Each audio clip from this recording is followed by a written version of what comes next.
Matric परीक्षा फलाफल समग्र राज्य में गजपति जिला प्रथम। जिला टॉपर हेले प्रज्योति चौधरी।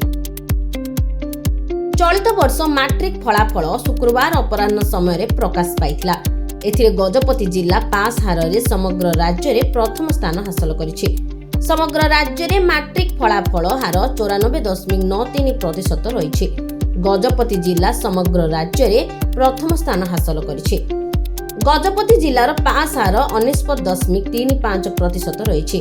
160 विद्यालय रे 7685 जन परीक्षा देवा निमंते फॉर्म पूरण करथिले। सेति मध्यरु 7449 जन परीक्षा देथिले। एमानक मध्यरु 3809 जन छात्र व 3690 जन छात्री कृतकार्य होइछन्ति।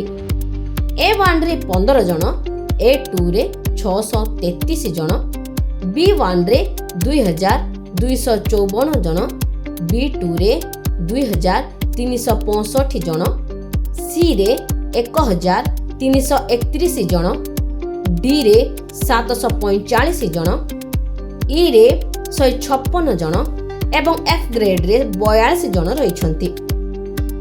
जिल्ला रे A1 रे 15 जन छात्र छात्री रहिछन्ति। पारଳାଖେମୁଣ୍ଡି स्थित सरस्वती शिशु विद्या मंदिर छात्री प्रज्योति चौधरी 566 नंबर रखी जिल्ला रे प्रथम स्थान रहिथिबा बेले द्वितीय रे गुरांडी स्थित श्री कृष्णचंद्र गजपति उच्च विद्यालय छात्री श्रद्धांजलि पात्र 560 एवं के शिवांजनेया 559 नंबर रखी यथाक्रमे द्वितीय व तृतीय स्थान रे रहिथिबार जଣା पड़िछि।